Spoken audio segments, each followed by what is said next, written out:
Imagine burning $1 million every single day. No investments, no assets, just setting $1 million on fire every sunrise for the next 2,000 years. Even then, you still wouldn't be broke. This is the scale of existence we are navigating in 2026. We've moved past the era of the simple billionaire. We are witnessing the dawn of a new financial species, the trillionaire. But behind the numbers, the real story isn't about bank accounts. It's about a fundamental shift in global power. From private mountain fortresses to fleets of autonomous spacecraft, a handful of individuals now possess the capital to rival entire nation-states. But behind the billions, a quiet question remains that none of them can truly escape. How much is actually enough? Today, we go inside the empires, the obsessions, and the sheer audacity of the 10 most powerful people on Earth.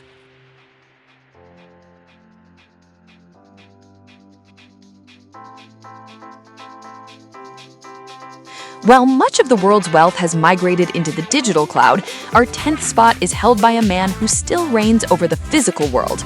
Amancio Ortega, the founder of the Indicta Empire, proved that speed is the ultimate currency. By perfecting fast fashion through Zara, he built a global logistics machine that turns runway trends into retail gold in days. Today, his true tower lies in a massive real estate portfolio spanning the most iconic blocks of London, New York, and Madrid. Ortega is the master of quiet luxury.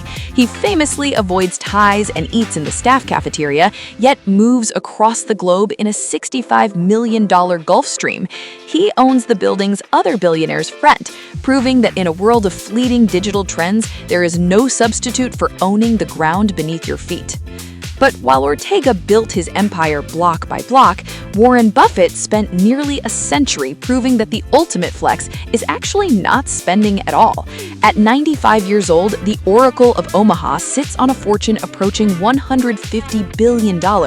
Yet the tension in his story is what makes him an icon. He still lives in the same house he purchased in 1958 for just $31,000. He famously grabs a breakfast at McDonald's for less than $4. A man who lives like a commoner but moves like a king. His true luxury isn't a yacht, it's the total independence of his time. As he prepares to give away 99% of his fortune, Buffett remains the final guardian of old-school capital in a world obsessed with the new. That new world is currently being fueled by a man who once washed dishes at a diner. Jensen Huang, the CEO of NVIDIA, has seen one of the most meteoric rises in history. If the AI revolution is the new gold rush, Jensen owns all the shovels. Every major player on this list is currently writing billion-dollar checks to this man for the hardware that powers the future. Jensen's rise is the fastest in corporate history, and his lifestyle is catching up. Beyond his signature custom leather jackets, he is curating a collection of ultra-modern estates, homes where AI doesn't just control the environment, but predicts it. But for Bernard Arnault, the chairman of LVMH, power isn't about chips, it's about the soul of luxury. Arnault is the undisputed dictator of taste. He doesn't just sell products, he sells the idea of elite belonging. In 2026, his crown jewel is the Symphony, a 101-meter super yacht worth over $150 million. It's a floating private palace of marble and custom glass worth more than most luxury hotels. Arnault has mastered the art of being everywhere and nowhere. He recently sold his private jet to escape public tracking, choosing to move through the world in total rented anonymity. He doesn't need to signal his power, he is the power. As we move higher, we see a fascinating split in how the elite view the future. This is the battle between Larry Ellison and Mark Zuckerberg. Ellison, the co-founder of Oracle, is the ultimate playboy billionaire. He famously purchased 98% of the Hawaiian island of Lanai, turning it into his private laboratory for pleasure and high-end living. But just across the Pacific, Mark Zuckerberg is building something far more intense. Zuck has shifted his focus from the metaverse to high-stakes survivalism. He is currently finalizing a massive 2,300-acre compound on Kauai, featuring a 5,000-square-foot underground bunker with blast-resistant doors and independent energy systems. While Ellison buys islands to throw parties, Zuckerberg is buying them to build a fortress. It's a $250 million bet on self-reliance that reveals the deep-seated anxiety of the ultra-rich. In the top tier, we find the titans who have moved past personal survival and into the realm of human legacy. Jeff Bezos and the Google founders, Larry Page and Sergey Brin, are now the architects of the next century. Bezos has traded his garage startup roots for grand symbolic gestures. Between his $500 million sailing yacht, Kourou, and his $42 million 10,000-year clock buried in a Texas mountain, he's obsessed with deep time. Meanwhile, Page and Brin are funding moonshots in longevity and quantum computing, attempting to use their combined $500 billion fortune to buy them way out of the human condition itself. Finally, we reach the man at the top.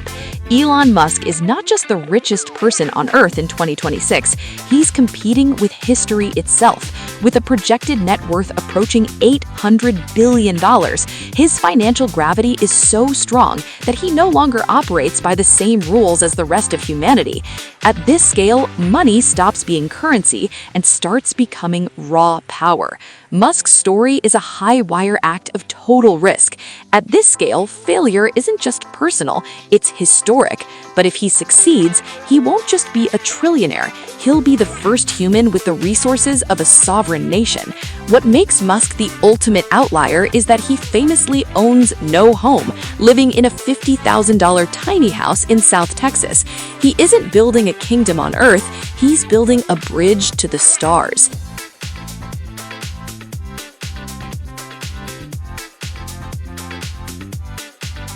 10 individuals, trillions of dollars, and one question that defines our era. As the gap between the ultra-elite and the rest of the world reaches a breaking point, we have to ask, are these fortunes the engines that will save our species, or the walls of a new global aristocracy? And if there is no limit to this power, what does that mean for everyone else?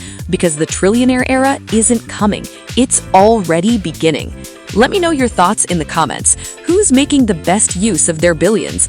If you want to stay updated on the moves of the 1%, hit that subscribe button and turn on notifications. Thanks for watching, and we'll see you in the next deep dive.